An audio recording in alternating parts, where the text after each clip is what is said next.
Tuloy pa rin po natin ang ating daily word. Lang po ako sapagkat mahina po. Dito po ako sa home church namin dito sa Batac City sa ngayon dahil meron po kaming meeting bukas para sa conference next week sa malakihang conference po dito sa Batac City at kaya naririto po kami ngayon and tuloy-tuloy pa rin po ang ating daily words of encouragement kahit medyo gabi na po. Nais kong basahin ang ating text dito po sa Matthew chapter 9 verse number 27 to 29. Sabi po ng Bible, "And when Jesus departed thence, two blind men followed him, crying and saying, Thou son of David, have mercy on us. And when he was come into the house, the blind men came to him, and Jesus said unto them, Believe ye that I am able to do this? They said unto him, Yea, Lord. Then touched he their eyes, saying, According to your faith, be it unto you." So, ang ating pamagat po sa gabing ito pong believe ye that I am able to do this, sabi ng Panginoong Jesucristo, doon po sa dalawang bulag, sapagkat ang bulag na ito ay nangangailangan po sila ng kagalingan upang sila po ay makakita. Kaya tinanong ng Panginoon sila, sabi niya, believe ye that I am able to do this. In other words, naniniwala ba kayo na kaya ko kayong pagalingin? Yun po ang tanong ng Panginoon. Tayo po muna yung manalangin. Dakilang Diyos, salamat po sa pagkakataong ito. Pwede kami muling mag-aral ng salita. Pagpalain niyo po ang aming daily words of encouragement na meron pa rin po kami matutunan mula sa inyong salita na prinsipyo, Panginoon, at encouragement sa gabing ito. Salamat po at kayo pong maitaas sa pangalan ng Panginoon Jesus. Amen. Alright, so again, dito po sa talatang binasa po natin, ay meron pong dalawang bulag po dito na pumunta sa Panginoong Jesucristo at sabi nila ay gusto nilang gumaling, gusto nilang makakita. Kaya tinanong ng Panginoon po sila na believe ye that I am able to do this. So kasi sa part po ng Panginoon, walang imposible sa Kanya Kayang-kaya Niya pong magpagaling ng anumang klaseng sakit. Yung lumpo nga po nakapaglakad, yung pilay, nakalakad, diba? Yung pipi, nakapagsalita. Kahit si Lazarus na patay na ay nabuhay na magmuli. So kung tutuusin, ang Panginoong Jesucristo ay talagang walang mahirap po sa Kanya.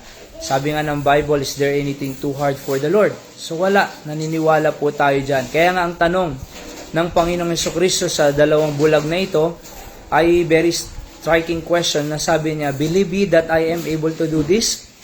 Kasi on my part, parang sinasabi ng Panginoong Jesus po dito, on my part, walang imposible. Kayang-kaya ko yan. Madali lang sa akin yan. Pero on your part, sabi niya sa dalawang bulag na ito, believe ye that I am able to do this? Kaya nyo bang mananiniwala ba kayo na kaya kong gawin ito?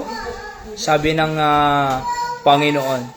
Kaya nga po, sabi ko nga, kung naniniwala po tayo sa ating mga pinapanalangin sa Panginoon, on our part, meron tayong pananampalataya sa ating mga pinapanalangin at hinihingi, madali lang pong tugunin ng Panginoon. Sapagkat there's nothing impossible with Him. Pero gaano po tayo naniniwala sa ating ipinapanalangin na kayang ibigay ng Panginoon po sa atin? So, according to your faith, sabi sa verse 29, according to your faith, be it unto you. Okay, so nakakita po sila according to your faith. The question is, gaano po kataas yung ating pananampalataya sa Panginoon? So on this part again, kayang-kaya niya po walang imposible sa Kanya, di ba?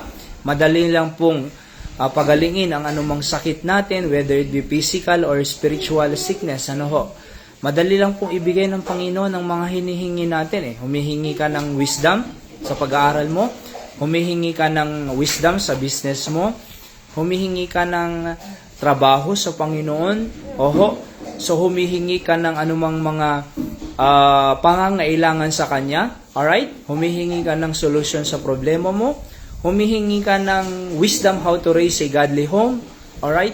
So humihingi ka ng ano man ang hinihingi mo sa Panginoon, according to your faith, sabi ng Bible, be it unto you. Alright? So be it unto you according to your faith. Sabi ko nga kanina, on the part of Jesus Christ, napakadali niya pong gawin yan. Gumawa ng milagro, agad-agad, pagalingin ang 2 bulag na ito. Sapagkat ang Panginoon ay during His earthly ministry, talagang marami po siyang ginawang miracle. So, wala pong imposible sa Kanya. Pero sabi niya sa atin, believe thou that I am able to do this? On our part nasa atin po So, naniniwala ka ba? Alright, na kaya kong ibigay yan? Gaano kataas ang pananampalataya mo sa akin na kaya kong ibigay yan? So, sabi ng 2 bulag, Panginoon, naniniwala ko na kayang-kaya mo ito. Alright, sige, be it unto you. Magaling ka na. So, ganun po kabilis yung tugon ng Panginoon sa kanila na nakakita po sila. So, dito sa Matthew 9:27 to 29 po ang ating text. Basahin niyo po dyan at makikita niyo po dyan na ang pananampalataya ng 2 bulag na ito ay ganun na lamang talaga umaasa sa Panginoon na kaya niyang gawin at yun nga po ang ginawa ng Panginoon. So, in my conclusion po, the answer to our prayers depends to our faith. Tandaan po natin yan. Again, the answer to our prayers depend on our faith. So, gaano po natin pinapaniwalaan? Kasi may pagkakataon po na kahit nagpipray po tayo, ay parang hindi naman tayo naniniwalang sasagutin ng Diyos. Diba? Kahit nananalangin po tayo, pero may pagdududa. So, pero wala sana, kapatid. So, dapat buo ang ating paniniwala. Sabi nga ng Biblia, trust in the Lord with all thine heart. Hindi po hati, but whole thy heart. And lean not unto thine own understanding. Acknowledge Him in all thy ways, and He shall direct thy path. Acknowledge God in all your ways, and He shall direct thy paths. Siya pong magdadirect ng ating pong pamilya, ng paggrupo ng ating mga anak in a godly way, upang hindi po sila mabarkada, hindi po sila mapariwara, hindi po sila disobedience at disrespectful sa ating mga magulang. So pagka tayo po ay kinilala natin ang Diyos na siyang nagdirect sa atin, na siyang lahat, magpapagaling, siya yung maggagay sa atin, so be it unto you, sabi ng Panginoon. So mangyayari sa iyo yan. Kaya salamat sa kanyang salita na absolute ang kanyang mga promises, absolute ang kanyang mga sinasabi sa Bible. Kinakailangan lang po nating sampalatayanan. At anuman ang hinihingi mo sa kanya, by faith, sabi ng Panginoon, be it unto you. So nakadepende po sa atin at makukuha po natin ang gusto ng hingin natin sa Panginoon. Tayo po ay manalangin. Kilang Diyos, salamat sa inyong salita na amin napakinggan. Tunay nga po, Panginoon, on your part, there's nothing impossible with you. You can do a lot of miracles. Any kind of miracle, O God, upang ibigay niyo po sa amin, can possibly given, O God. Kaya dalangin ko lang po na tunay nga na kami po patuloy maniwala lang sa inyo. Tumaas pa nawa ang aming pananampalatay, magkaroon po kami ng great faith or full of faith, Panginoon, na according to sa inyong salita. Kaya kayo pong mag-bless sa bawat isa sa amin, sa aming pamilya. Ang mga nakikinig ay pagpalain niyo po ang kanilang pamilya, ang kanilang mga trabaho, ang mga anak, at lumaki silang may takot sa inyo, Panginoon, nakilala kayo, marespeto, at maayos ang relasyon sa kanilang magulang, Panginoon. Heal us, O God, physical and spiritually, dahil kayo lang po ang nakakagawa ito, Panginoon, upang ang aming relasyon sa inyo mas sumibay pa at mas mapalapit pa po kami sa inyo bilang isang Diyos namin. Kayo po ang maitaas, tawad sa lahat ng kasalan, pagkukulang, ito po ang aming dalangin sa pangalan ng aming Panginoong Jesus. Amen. So, amen. So, magandang gabi po sa ating lahat. Yan po ang ating daily words of encouragement. I hope and I pray na na-encourage ko po kayo at meron po tayong prinsipyong natutunan sa gawing ito. Magandang gabi po sa lahat ng nakikinig sa atin sa gabing ito. Si Kuya Hans, sa Bulacan, pagpalain ka ng Panginoon ang pamilya mo, Kuya Hans. We always pray for your family. Opo, and kay Sister Presi, Garin, dyan po sa Pandan. Magandang gabi sa Sister Presi, Brother Gary.